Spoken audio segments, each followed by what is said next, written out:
Prince Harry is getting back to work after exiting the royal family. Some people run, others swim, cycle or lift weights in order to be physically fit. But what do you do to stay mentally fit? And we go inside Prince Louis's second birthday while his dad, Prince William, reveals his funny side. On my way, let me just see if I can find my socks. And my shoes. And my trousers. Plus, Samir Hussain, official royal photographer, tells us all the details behind some of the most iconic royal photos. Well, I do know the picture of Kate, the one we were talking about at the wedding when she turned around and waved. I've been told that's one of her favourites. We've got all that and so much more in today's Royally Us. Hello to our fellow royal lovers and welcome to Royally Us. I'm Christina Garibaldi and that is Carly Ledbetter, senior reporter and royal commentator for HuffPost. Carly, how are you doing? Good, just, hanging in there another day. Another day in paradise. Yes, we are on we don't even know what week we're on anymore. I know. What year is it? That's what Exactly. Feels like 4 years have passed. But we are here and we are bringing you the royal news. Maybe not as dramatic as last week, but we still have a lot of it. I know. I can't believe it. We had 3 drama-filled weeks in a row, and this week only, 20 things happened. Yes. A little slower. And we are super excited because, like we said in the intro, we have the official royal photographer, Samir Hussain. He's going to be joining us, and we're super excited about this because he's got a lot of great insight. But before we yeah, go ahead. Sorry. I was going to say, I cannot wait to talk to him about this royal wedding. I know. Okay, so let's get right into it. Let's kick it off with our royal roundup of the week. We mentioned a wedding, and 9 years ago this week, Prince William and Duchess Kate tied the knot. Kind of crazy. It is crazy. I mean, I remember I was in college at the time, and I remember waking up bright and early by myself, watching it on TV, and it actually inspired me to go to London the next year to study abroad and, want to be a royals reporter. Yeah, I mean, it was such an amazing day, and they celebrated, with a photo on Instagram, wishing each other a happy 9th anniversary, which is, I can't believe it's been almost 10 years. It's crazy. Right. And because they were dating for so long before, they've been together almost 20 years, which is really crazy that they've been in the public eye since they were 18 together. And yeah, Kensington Palace put out a message saying, thank you for all the well wishes. So obviously they saw our Instagram comments. Obviously. Congrats, Kate and William. Such an amazing day. And we're going to get more insight on the wedding from Sam a little bit later on because he photographed it.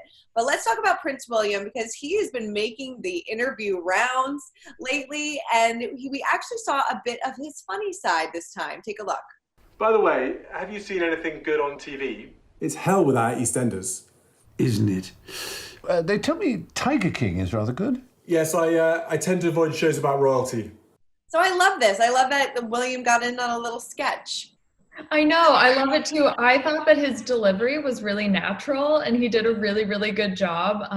He was talking to Stephen Fry, who's an actor and comedian, as part of BBC One's Big Night In, which was a lot of celebrities, coming together for a special to benefit frontline workers and kind of provide some entertainment for everyone who's staying home. Yes, definitely. And he also made some not safe for work joke, a little not safe for work, a royal not safe for work. Right, exactly. It's not too scandalous, but for a royal, it's kind of funny. Yeah. Stephen Fry was saying that William had to go introduce clap for our carers, and William said, I'm going to go find my socks and my shoes.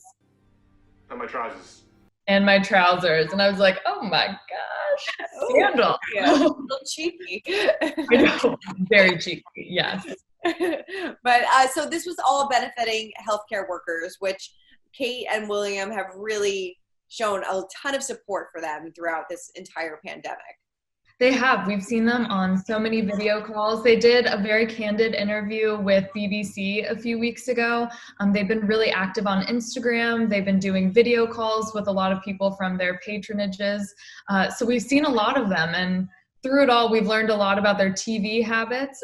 We learned that Prince William will not watch Tiger King because, as he said, he tends to stay away from shows about royalty, which honestly got a very real laugh out of me.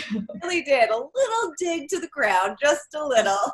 Oh, he'll never watch it. He'll never watch it. Never watch it. And I also love in this video that the entire family got together. We saw the entire family, Louis, George, and Charlotte, all clapping for healthcare workers. It was super cute. It was set to a Coldplay song, and then when they walked out of the door to start clapping, you know, the song crescendoed. It felt like a really big moment. They were all color coordinated, of course, blues and whites. But it's so cute to see the kids. We already saw them in a little video for healthcare workers a few weeks ago.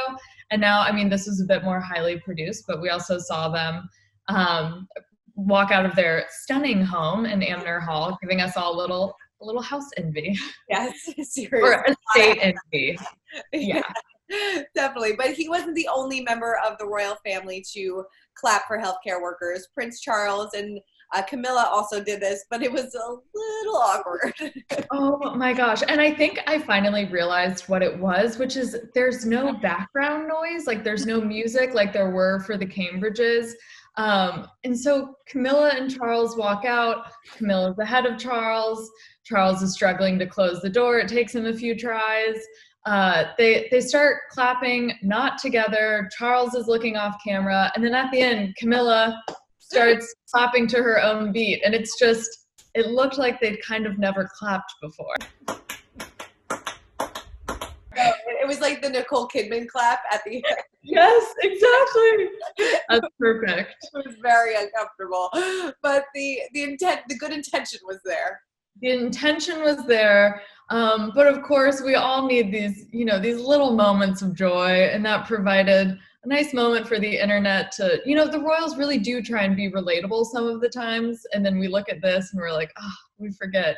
You are still royal. But I don't know why like nobody watched back that video at first. It was like, maybe we should do this again. I know, just do another take. We do plenty of other takes. Yeah, it was definitely a moment, and Gary Janetti, of course, as soon as you see some of these royal moments, you know that he's going to come up with something really good. Oh, totally. I love it. I live for it. I know. And he provided really funny narration over the video, which perfectly captured how kind of out of sync everything was. Charles, you can leave the door. Charles, you can leave the door. Camilla, wait for Charles. All right, just look more natural, guys. Look more natural. Provided a much needed laugh during this time. Definitely. It should have been part of the comedy special that William was a part of, actually. It really should have. All right, let's move on to Prince Harry, because he announced not one, but 2 projects that he is working on post-royal life. Let's start with his new mental wellness tool called HeadFit. Take a look. Today, when we talk about fitness, we don't just mean how fast you can run or how much weight you can carry. This is about mental fitness. So, Carly, he's actually been working on this one for quite some time, right? He has, and a lot of people called it his first post-royal project, but he actually announced this in October 2017, and that is around the time that, you know, Harry, William, and Kate were still a part of the Royal Foundation altogether. The Sussexes and Cambridges split up last year, but this was a part of Heads Together, the Royal Foundation, the Ministry of Defense, and King's College of London, and it is a mental wellness tool. You know, Harry explained it as some people exercise to stay fit, but what do we do for our mind to stay mentally fit? Yeah, and you know, this is something that's super important because it ties back to his military duties as well, right? Mm-hmm, it does. He was in the military for 10 years, served in 2 tours of Afghanistan, and he's really done a lot for soldiers and really focused on, you know, the Invictus Games, which is, you know, staying physically fit, and, you know, providing these tools for people where it's, you know, the goals are de-stress or, you know, just to work on getting that mental toughness up. It'll mean so much for a lot of people because, as we've seen, veterans don't always get the best care when they're in the military or after the military in terms of, you know, keeping their mental health up. Yeah, it's definitely an important thing. And, you know, we've said this plenty of times that mental wellness and military are something that's Harry's probably 2 of the most things that he's super passionate about. So this kind of is a perfect fit for him. It is. And it was really nice to hear him speak about, you know, what the program is, how long he's been working on it. And he was saying that all of these tools really work for me. I mean, there are parts where you can work on your posture or run through some exercises or watch videos from psychologists who will help you, who will help take you through some training. Yeah, definitely. It's a great thing. And another thing that he did is record a special for Thomas and Friends, which was so cute, right? He recorded the introduction for this great new episode. This year, Thomas and Friends is celebrating 75 years of friendship and teamwork. He did. For the 75th anniversary of Thomas and Friends, he is going to appear in a Netflix episode this Thursday, May 1st. And there were many photos of him reading from a book. So he's going to introduce it. It is a special royal-themed episode. So the Queen and a young Prince Charles appear in it. They do not voice their own characters, but they are animated characters that go with a train called Duchess to Buckingham Palace. So cute. Now he has kind of like a long history with Thomas the Train, right? He does. It's super cute because in a statement about, the new episode, he talked about how he's been a longtime fan and has many childhood memories. And we found photos of Prince Harry carrying a Thomas the Tank Engine bag. He was 3 years old. They're the cutest set of photos. He's meeting his nursery school teacher with his mom and dad and William. William is running away from the camera in half of the photos. But you can just tell it's a very special event for him. And it really is something that, he's followed for a really long time. And maybe Archie will be a new fan. Oh, definitely. And next week is Archie's birthday, and we hear that we're going to get some new photos of him. So hopefully we'll have them next week. Fingers crossed. I'm so excited. I'm really happy that they told us because people were really upset that for UK Mother's Day, they didn't see a photo of Archie. So we were counting on Archie's birthday and hopefully US Mother's Day for seeing a few more photos. Can't wait. It's been too long since we've seen baby Archie. All right, now it's time to spill some royalty, and let's just continue the train moving on Harry and Meghan. So we are hearing that there might be a tell-all from these two? Yes. So the Daily Mail, who we know Harry and Meghan are no longer cooperating with, reported over the weekend that a tell-all is coming out from royal reporters Ahmed Scobie and Carolyn Durand. It's supposed to come out August 11th. There is actually a website where it features Scobie and Durand's name spelled backwards on HarperCollins' page, and it says August 11th. So neither reporter has confirmed anything. I have reached out to everybody. I'm hearing that Harry and Meghan did not give interviews for the book, but I think considering most royal biographies, there isn't always authorization. But if we remember Diana's biography, Andrew Morton revealed after Diana died that she was the main source for the book. Interesting. Yeah, so I think whether or not they confirm that they gave interviews for the book, it'll be interesting to see if we can tell if there's any sort of cooperation. I'm really excited. I mean, August can't come fast enough. I know. Well, we know that Omid is very much in with Harry and Meghan. He was at their final, or Meghan's final royal duties, and he posted that amazing article on Harper's about how emotional that was. So clearly he is in the inner circle. So they would probably trust him with whatever, he brings forward. I completely agree. And I also think that article sort of gave insight as to how the book will be written, because he never said, Harry and Meghan told me this, but he did actually add more of his own voice, which was a departure from his other articles, saying if only one or two members of the royal family had helped Harry and Meghan. So he was able to provide so much insight without saying, Harry and Meghan told me this. We can just sort of assume that there are open lines of communication there. 100%. You know that Meghan got final read on that draft.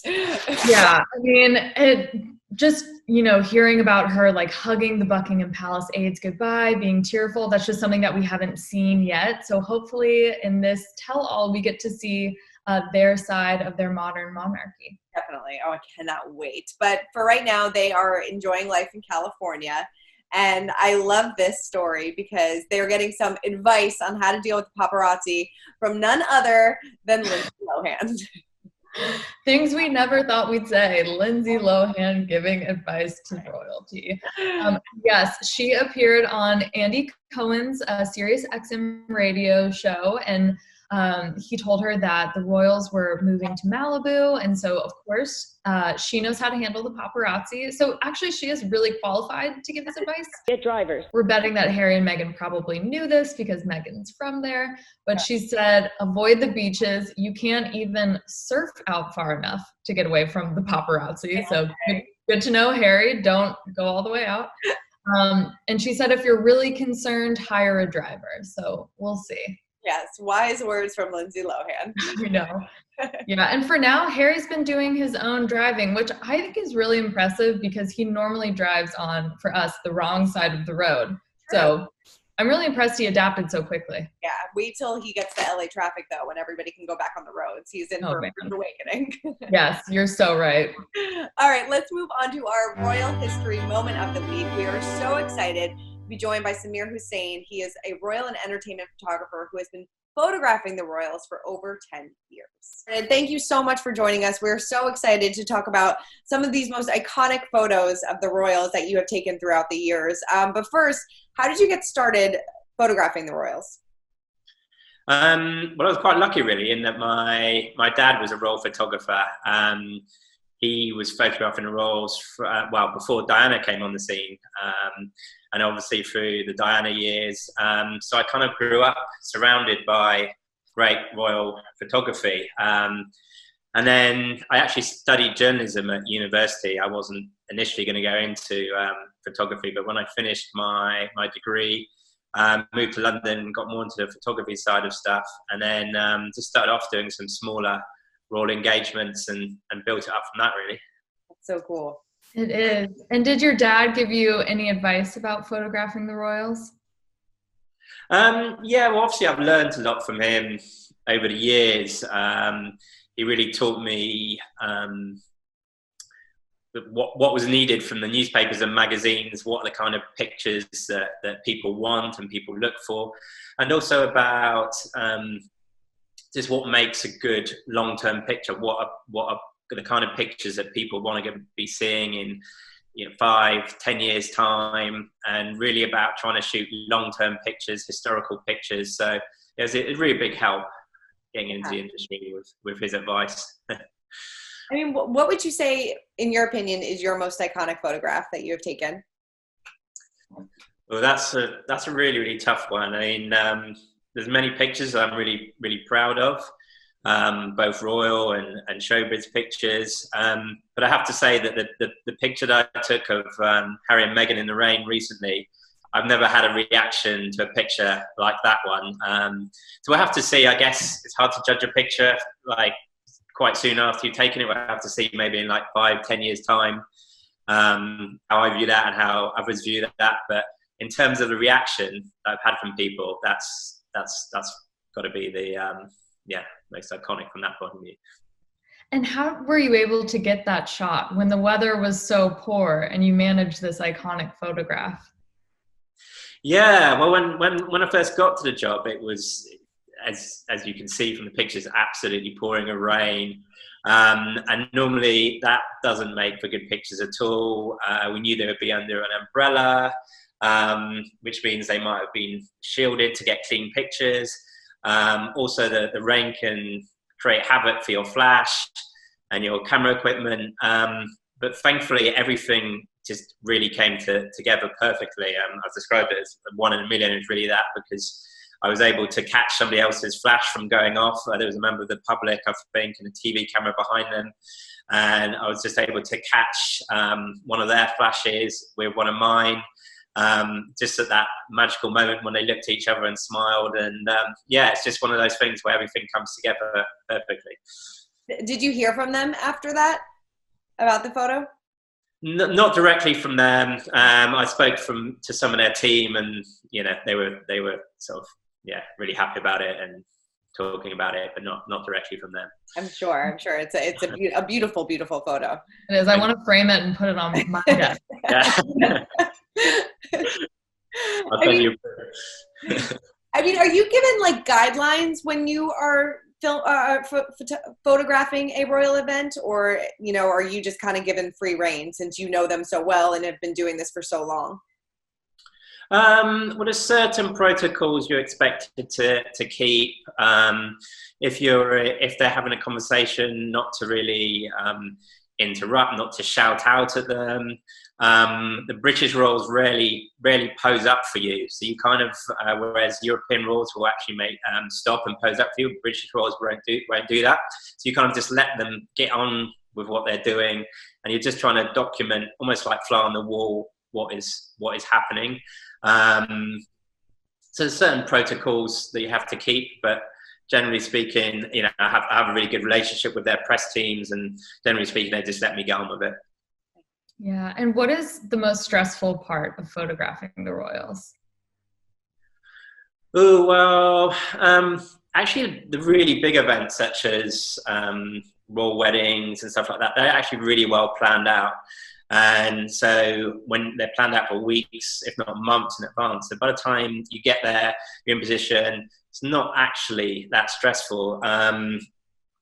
Other things that can be more stressful, it tends to be, for example, on royal tours, when you're traveling a lot, you're getting on a different plane every day, you're going to a different place, you're doing 5 or 6 engagements, and you're trying to edit and get the pictures out live to the world's media. That can be quite stressful.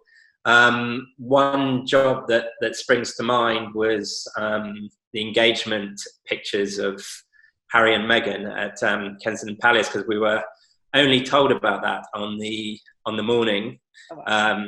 Got an email from the palace saying to come down, and then literally 2 or 3 hours later was in the gardens of Kensington Palace taking those pictures. So had to stop, didn't know that was happening, so had to stop everything. I was at home, luckily, had to stop everything we were doing and just get down there, and it all happened very quickly. So that was quite stressful. Yeah, I would imagine. That's That great. gives me secondhand stress, I know. Yeah. Do you have a favorite royal memory? Well, there's a few. I think my favourite royal memories would all have to come, apart from like the really, really big events in the UK, sort of like the royal births and royal weddings, was obviously amazing events to be part of, I'd say. Other than that, my favourite things come on tours when we're away. We've been to some incredible places. Recently was with William and Kate in Pakistan, and got to travel up to the north in the mountains. I was the only UK photographer that got to travel up to the north, to the mountains, and that was just absolutely spectacular. Another thing that springs to mind was when I went with William and Kate to Bhutan, which was just absolutely breathtakingly beautiful country. So I think just getting to go to countries like that and see things that you'd not normally have the opportunity to see is, real highlights. Yeah, and you also mentioned royal weddings, and 9 years ago today, you were photographing Kate and William. Did you know that Kate was going to turn and wave to you in that other iconic photo you have? Not really. It was just, it just sort of came back really quickly. I think there was some quite big crowds outside the Abbey. A lot of people have been camping out for days and days, and I think she just wanted to acknowledge the crowds, but also with it being such an enormous event, the cameras and stuff that are there. So she was just acknowledging all of those around her. So it's really nice when she turned straight in my direction and waved sort of straight down the barrel of my lens, and I gave a big smile. Well, it looked like she was waving right at you. Well, I'd like to think she was, but there's plenty of other people there, so we don't know. Was that, I mean, what is it like shooting a royal wedding like that? You said it's very, rehearsed and very orchestrated, so it's not so stressful, but I would imagine like you want to get the perfect shot because this is a day that's going to go down in history. Yeah, absolutely. I mean, it's very well planned out, but that doesn't still, you get to that moment when the bride's just arrived, when, we're on that day, Kate's just arriving, and incredibly nervous. And it's huge pressure to get, it's such a historical picture. You've been photographing the royals all the time. You know that is going to be a picture that's going to be used for decades to come, and you just want to do a great job. So there is a lot of pressure still, but the feeling when it's all over and you've got some pictures you're happy with is one of the best feelings imaginable, because you know that those pictures are going to be used around the world, and that you've got that picture in your archive, and that's a very special feeling. Definitely. And I love a lot of the photos where you have Kate just letting out a big laugh, especially on tours and whenever they're doing games. Is that really who she is? Is she a really just lighthearted, fun person? I think she is, yeah. Yeah, and I think that's one of the great things about going on tour with them is you do see a much more relaxed side to them, and you do see there's less of the kind of typical kind of royal protocol, and they're doing some more relaxed things. They tend to be a bit more jokey and get to know their hosts over the course of the course of the visit, and yeah, there's just a lot more relaxed. So I think that's where I get a lot of my best pictures, and you can see a bit more of their personality comes out. Yeah. Did they have a favorite? Did they ever reach out to you and say, "Oh, this one was fantastic. I have this one up on my wall," or something like that? Well, I do know the picture of Kate, the one we were talking about at the wedding when she turned around and waved. I've been told that's one of her favourites. It was actually used by the Royal Collection when the dress went on display at Buckingham Palace for all her advertising and stuff. So that picture was on the underground, on like big posters and billboards all around London. And I think she had a big hand. I was told she had a big hand in choosing that picture. So I know that one in particular is a favourite of hers. I love that. That's amazing. And then, as we know, Harry and Meghan stepped back as working members of the royal family. Are you disappointed that you won't be photographing them anymore? And do you have plans to photograph them? Yeah, I'm really disappointed that I won't get to photograph them so much anymore. Just in these past few years of since they've been a couple, I've photographed them in some amazing places. I've been to Australia, New Zealand, Fiji, Tonga, Africa, Morocco, and I've got like great memories and like amazing pictures that have come from all of those tours, let alone the royal wedding and all the other stuff they've done. So I've really enjoyed photographing them. I'm going to miss photographing them. In terms of in the future, well, I hope to get to photograph them. I think Harry's going to continue a lot of his charity work, things like the Invictus Games, which sadly is just because of Corona has been cancelled. It was meant to be going ahead in May, and I was going to go out to the Netherlands for that, and we were hopeful they were both going to be there. So I think there will be hopefully some of his charity stuff, and so I'm hopeful I'll get to photograph them some more in the future. I hope so. And what's it been like photographing Harry and William over the years together? You have that great shot of them with the python, which I love. It must be so amazing watching their brotherly bond over the years.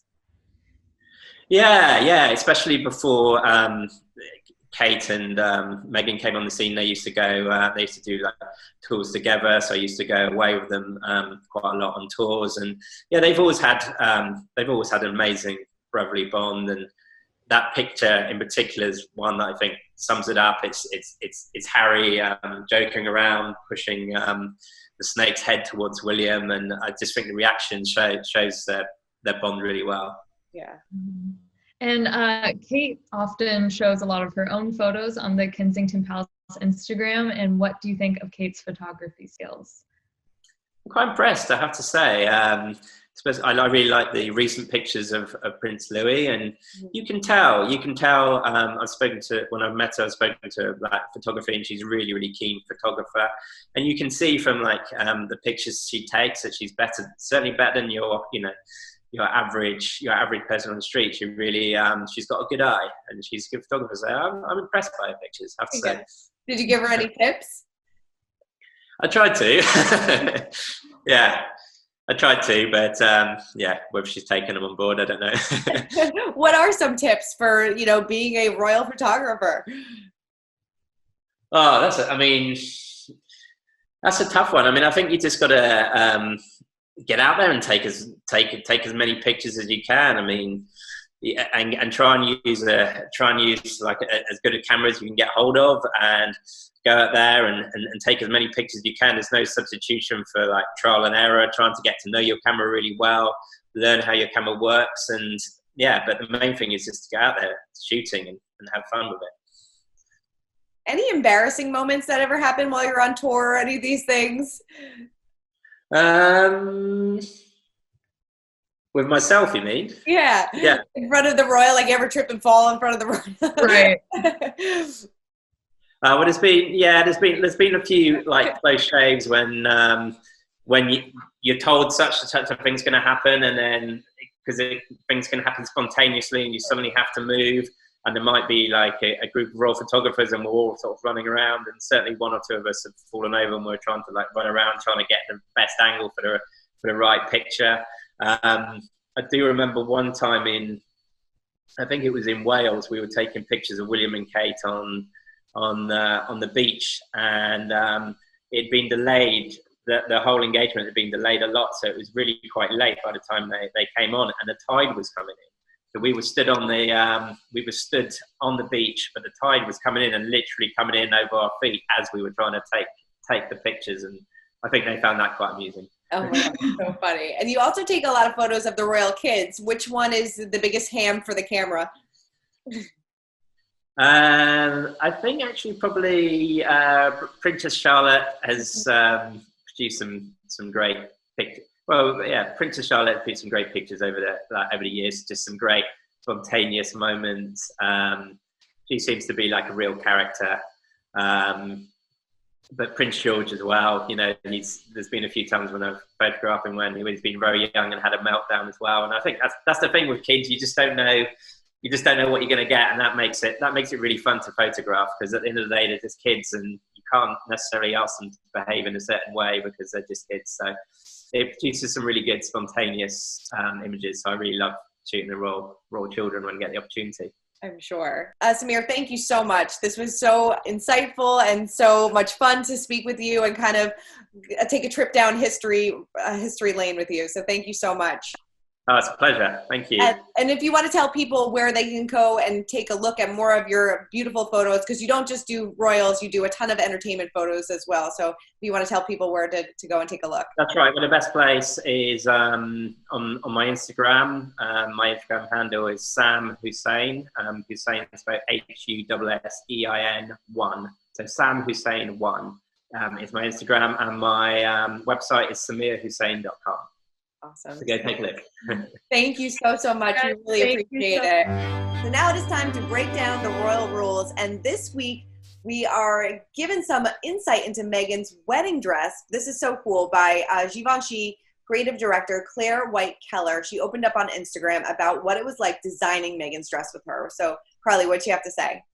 She talked about the hours that they spent together researching the dress to come up with something really classic and really meaningful. And what I loved is she talked about Meghan's veil, which featured the flowers of all 53 Commonwealth countries. And people had mixed reactions to it. But it was really interesting to see, you know, how much they wanted something to be very personal and also very classic for Meghan. I loved it. It was so cool. And she said that, you know, it was definitely a collaboration as well. Like this wasn't something that she just drew and then sent to Meghan and Meghan approved. This was actually a lot of hours and a lot of conversations about how they wanted to bring this vision to life. Definitely. And it was really neat to hear her talk about how Claire was saying that she'd been married for almost 20 years. So she knew how special this day was going to be for Meghan, not just as a royal, but as a bride. So yeah, it's been fun, you know, now 2 years later, getting to hear from Meghan's hairdresser and her facialist and, you know, people coming out to say just what a genuine and compassionate couple Harry and Meghan are. And just giving us some insight into these big days and these small moments, you know, where they're just researching what will the dress look like. Yeah, it is interesting that more people are starting to come forward. I wonder if she has given them the okay to do so now that she's not officially a royal anymore. Right. And, you know, you always wonder if people who work with the royals have to sign NDAs or what that's like. And it's clear that, you know, a lot of people won't go very deep into their relationship with Harry and Meghan, but they will say really kind words about what it's like interacting with them, which any sort of insight into that, you know, we'll just eat right up. Oh, 100%. I cannot wait. All right. So before we wrap up, we have to, of course, check in on our pint-sized palace. And this week, it's all about Prince Louis's 2nd birthday. And he is just the cutest little thing ever. He is so cute. These photos were so cute. William and Kate released 4 photos the day before his birthday, and it showed Louis wearing a blue and white gingham shirt matching like dad, and just hands covered in rainbow paint. And the rainbow had a really special meaning because that's sort of the symbol for NHS workers amid the coronavirus pandemic. So of course the royals found a way to take everything and put it together. Yes, and I also loved how Kate, you know, she's just like a mom, like just like a lot of people with the Instagram versus reality photo, because that I think so many people could relate to that. Definitely, because after the first set of photos, I think a lot of people were wondering how a 2-year-old could stay still for that long and not get any paint on himself.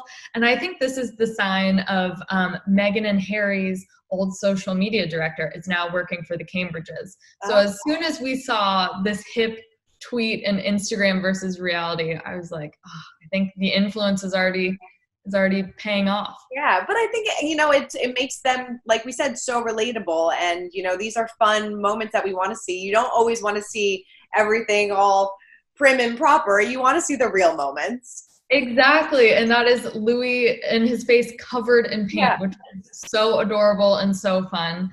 And Charlotte's birthday will actually be on Saturday. So hopefully we have more cute photos. She's so spunky. I can't wait to see what she does. See that. And we know that Louis FaceTimed or had a video call with the Queen, correct? Yes, he did. And William and Kate said they've been video chatting with a lot of people. So I imagine with, you know, Charles and Camilla, Charles posted a really sweet photo. So cute. It was a black and white photo of him hugging Louis. And it just, I think for a lot of people, you know, it was great to see him be a grandfather and not just Prince Charles. I know, I love that. And no word if Harry and Meghan wished him a happy birthday as well, since they don't have a social media anymore. Right. And that was typically how we, you know, they chatted about that stuff. And people thought that Meghan was running the Instagram because she would always say, happy birthday, Prince Louis, and do a little birthday cake emoji and a heart. And so we'll see when their social media is back up, who comments on whose Instagram. I wonder if they will do like a new social media once it's Archie's birthday. I know. Time. Something like, I know, that would be absolutely wonderful because again, we need these cute, fun Instagrams to look forward to. So I'd love something else to scroll through. I cannot wait. All right. Well, Carly, thank you so much as always. Thank you. So great to talk to you. Hope next week is even more dramatic. I hope so. Fingers crossed. Well, in the meantime, for all of your Royals news, head on over to usmagazine.com and subscribe to our YouTube channel. We'll see you guys next week. Bye.